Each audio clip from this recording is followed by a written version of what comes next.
What would you do if the ground beneath you started whispering? A 10-year-old boy heard dead soldiers calling from under the snow. The first voice came from beneath the frozen mud, and it whispered, "Tell them, we are still here." The first voice came from beneath the mud. In the winter of 1847, a 10-year-old shepherd boy named Elias wandered into a forgotten valley called Greymarch. Snow drifted across the hills in silence while dead trees leaned over the frozen ground like broken spears.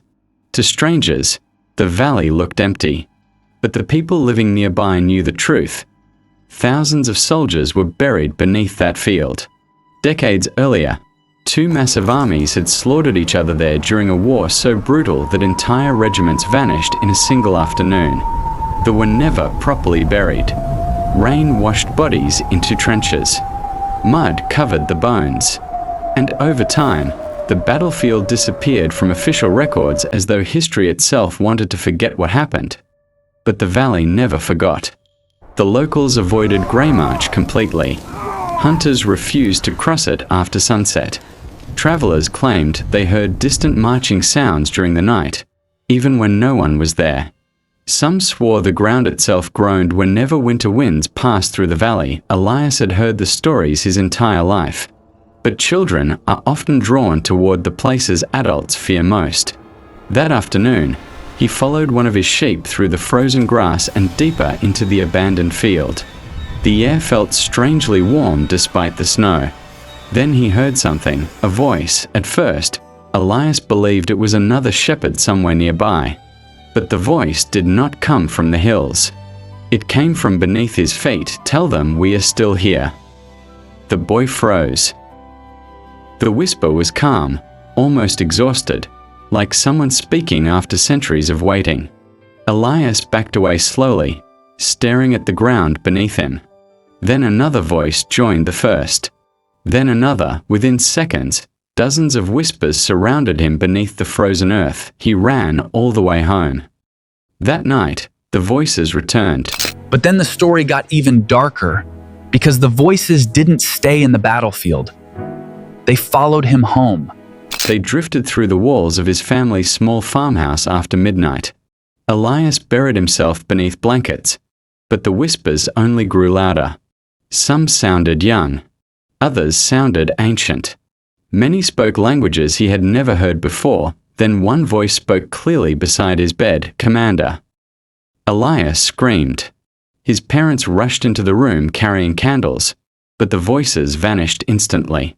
His father believed the boy had suffered some kind of fever dream after wandering too far into the cold. But over the following days, strange things began happening around Elias. He started speaking military commands in his sleep, words no child should have known. His mother once found him standing motionless outside the house before sunrise with his arm raised toward the empty fields as though addressing invisible soldiers.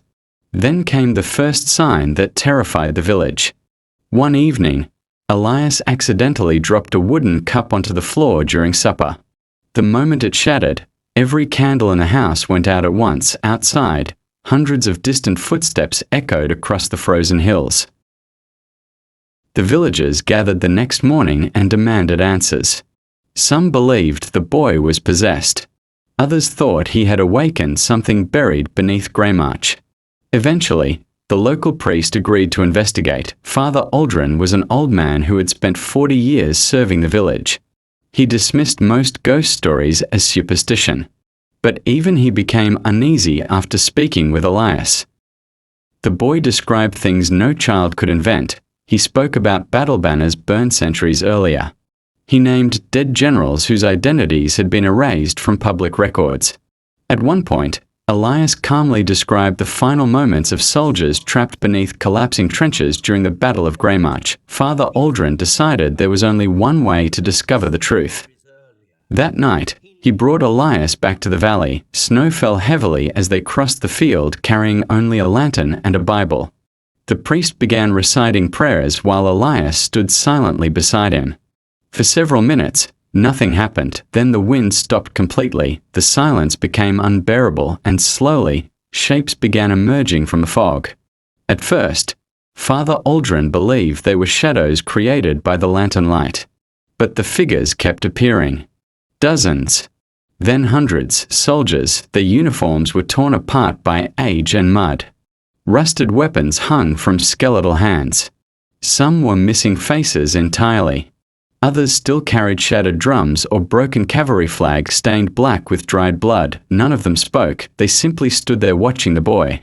Father Aldrin dropped the lantern in terror, then every spirit turned toward Elias at the exact same moment.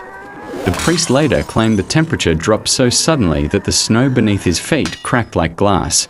He tried to continue praying, but his voice failed him.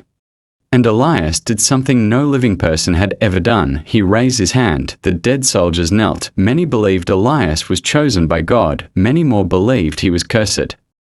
But the most dangerous visitors were the military officers. By the age of 14, Imperial soldiers arrived at the village and took him away. His mother begged them to leave him in peace. His father threatened to fight them. Neither mattered. Elias was transported to the imperial capital under heavy guard and hidden inside a military fortress where officers spent months testing his abilities.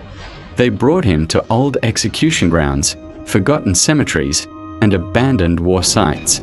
Elias could awaken not just individual spirits, but entire armies. The first time he was used in active war changed everything. An enemy force had fortified itself inside a mountain pass considered impossible to capture. Thousands of Imperial soldiers had already died trying to break through. Then Elias arrived. This is the moment everything changed, because they were no longer fighting the living. They were about to face an army of the dead. Witnesses claimed the boy walked alone onto the battlefield at dusk. Moments later, the earth began moving. Dead soldiers buried beneath previous battles slowly rose from beneath the snow, hundreds of them, then thousands. The ghost army marched silently toward the enemy fortress carrying shattered weapons and glowing pale through the darkness.